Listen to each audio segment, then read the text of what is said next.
keselamatan, hancurnya bangunan-bangunan.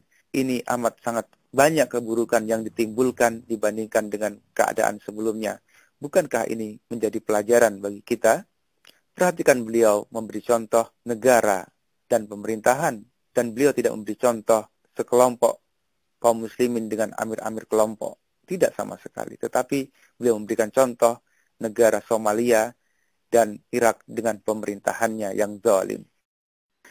Kita masuk bab ketiga tentang mana al-jamaah.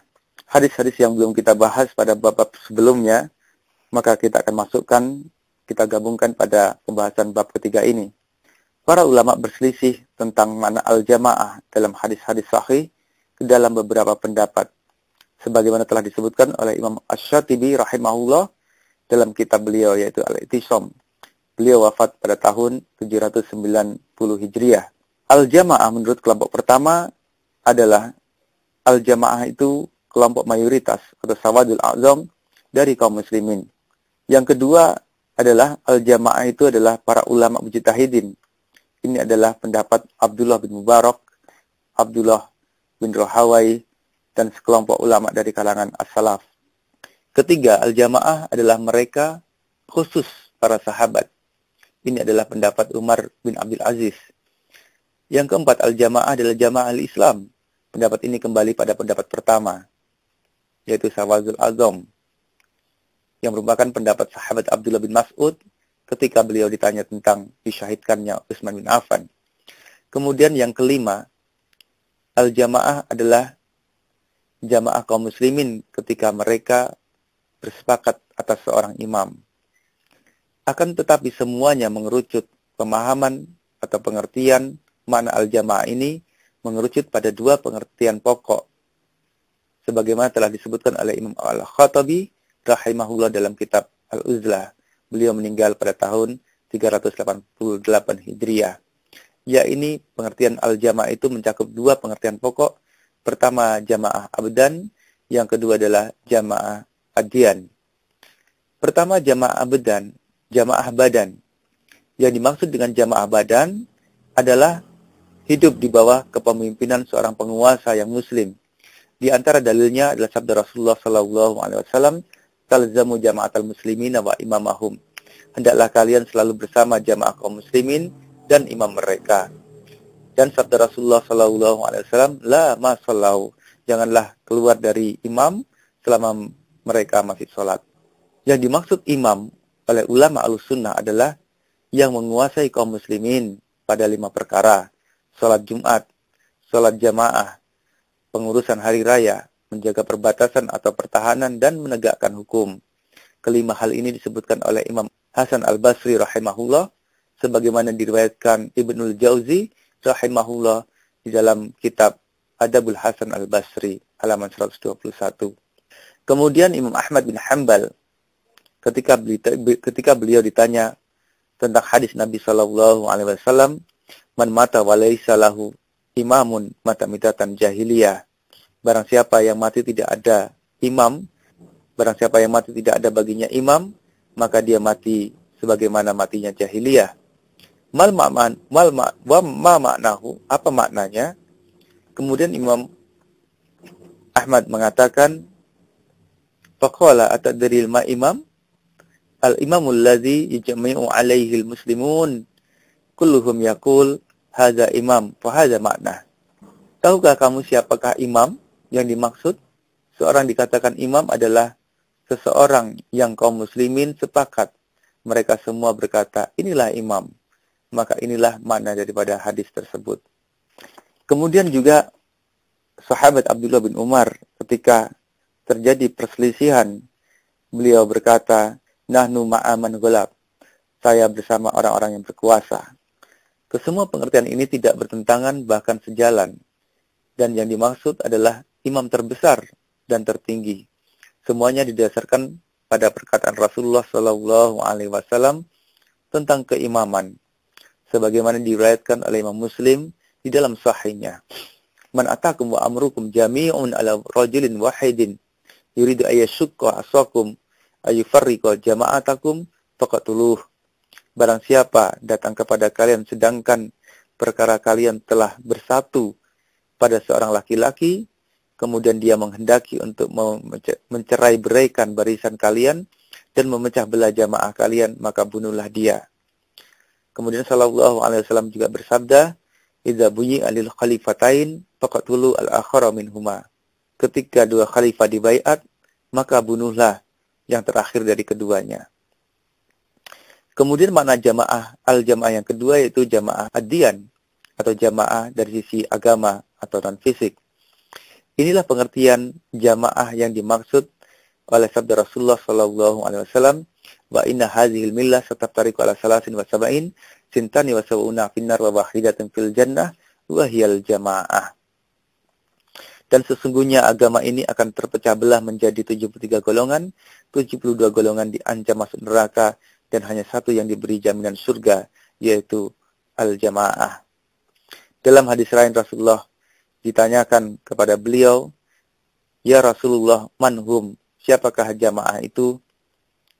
Kemudian Rasulullah menjawab, "Ma ana alaihi al-yaum wa ashabi." Al-jamaah itu mereka yang berada di atas apa yang aku dan para sahabatku pegangi pada hari ini. Kemudian juga Nabi sallallahu alaihi wasallam bersabda, "Usikum bi ashabi, sumal ladzina yalunahum, sumal ladzina yalunahum." Hendaklah kalian selalu bersama para sahabatku, maksudnya di dalam masalah pemahaman agama, dan bersama orang yang sesudahnya dan orang yang sesudahnya lagi. Kemudian Imam Tirmizi rahimahullah mengatakan dalam kitab sunannya setelah beliau menyebutkan hadis fayadub laima al jamaah wa man syadza fadzailan nar, dan tangannya Allah bersama al jamaah, barang siapa yang menyendiri maka dia menjadi ke dalam neraka.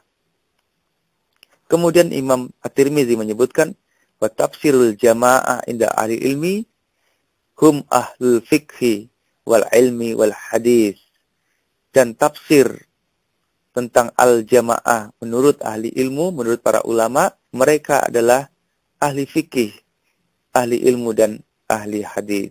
Jamaah dalam pengertian inilah yang dimaksud oleh Imam Bukhari, Imam Al-Barbahari, dan lainnya dari jumhur para ulama. Kesimpulannya adalah, maka barang siapa yang pada hari ini berpegang pada jamaah yang mencakup dua pengertian ini, yaitu taat kepada penguasa muslim selagi mereka masih mendirikan sholat, tentu selain perintah maksiat sambil berpegang teguh kepada manhaj dan akidah para sahabat atau salaf, maka sungguh orang inilah yang disebut dengan al-jamaah. Adapun para pengaku-ngaku, baik itu mengaku jamaah atau pengikut salaf yang tidak menyertakan dua hal ini, maka dia hanya sekedar mengaku-ngaku saja. Dan sebagai penutup pada pertemuan kesempatan kita kali ini, bahwa kalau kita memahami mana al-jamaah hanya dari sisi abdan saja, yakni berkumpulnya orang pada seorang imam, tanpa mau memahami mana al-jamaah dari sisi ad-diyan atau agama, pemahaman agama, maka tentu kita akan mengatakan pula bahwa Syiah mereka berkumpul di atas akidah imamah. Maka kita akan katakan mereka adalah jamaah yang murni lagi sah. Bahkan mereka memiliki wilayah kekuasaan negara, yakni Iran. Tetapi mengapa para ulama menghukumi Syiah, Imamiyah, bukan daripada Islam? Karena banyak sekali pondasi-pondasi akidahnya yang menyelisihi Islam. Kita akan berikan contoh di antara akidah mereka di dalam hal bab imamah. Pertama, di antaranya mereka berkeyakinan bahwa pondasi diterimanya sebuah amalan adalah beriman dengan keimaman 12 imam mereka dan wilayah mereka.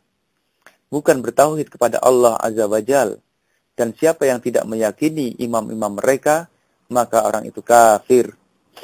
Yang kedua, di antara keyakinan mereka adalah mereka berkeyakinan bahwa para imam adalah perantara antara Allah dan makhluk. Sehingga jadilah mereka menyembah para imam, berdoa kepada mereka dengan penuh harap dan cemas. Ketiga, keyakinan mereka bahwa para imam memiliki hak untuk membuat syariat dalam hal penghalalan dan pengharaman. Hal ini bisa kita lihat dalam kitab Usul Mazhab Syiah.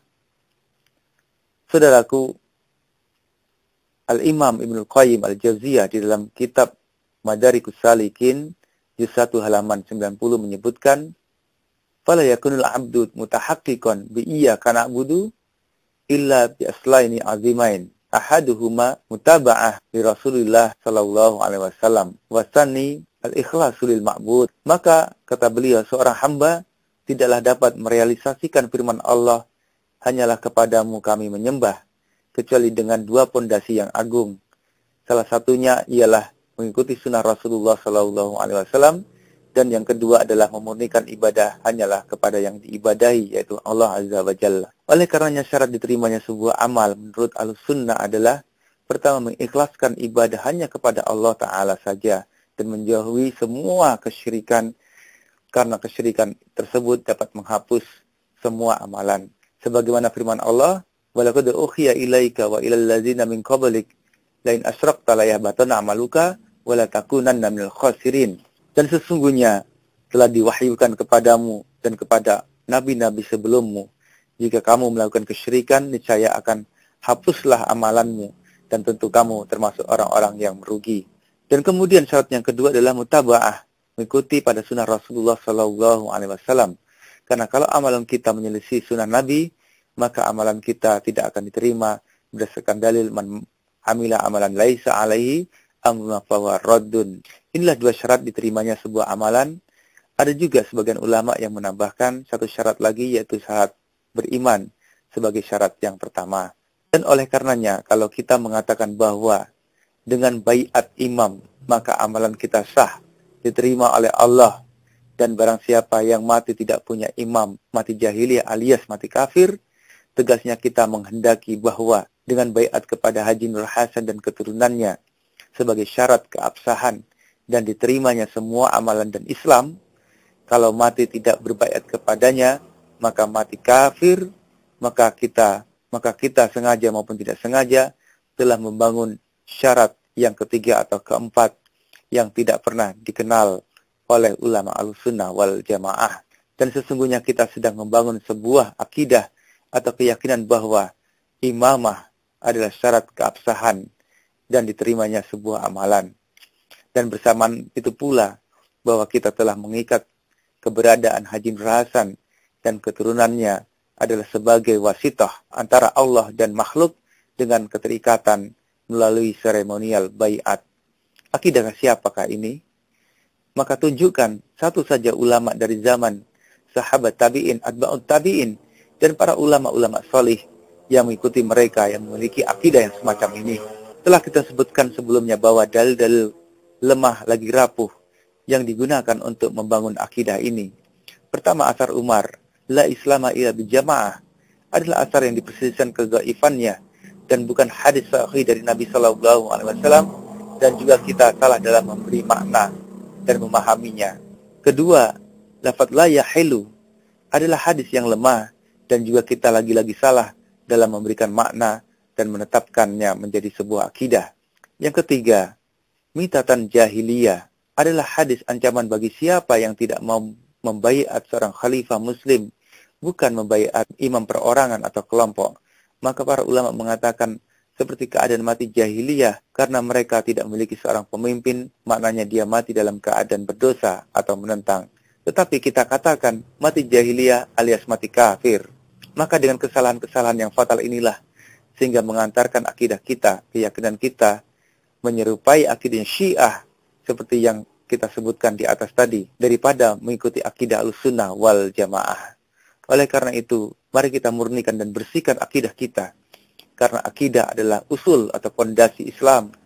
Kesalahan dalam hal akidah adalah kesalahan dalam beragama. Mari kita perhatikan nasihat Syekh Muhammad bin Abdul Wahhab dalam kitab Ushulul Iman. Beliau mengatakan, ketahuilah semoga Allah memberikan petunjuk kepadamu untuk mentaatinya. Sesungguhnya agama yang hanif adalah agama Nabi Ibrahim, bahwa engkau menyembah kepada Allah dengan memurnikan agama. Sebagaimana firman Allah, "Wa ma khalaqtul jinna wal insa illa liya'budun." Dan tidaklah kuciptakan jin dan manusia kecuali supaya mereka beribadah kepadaku.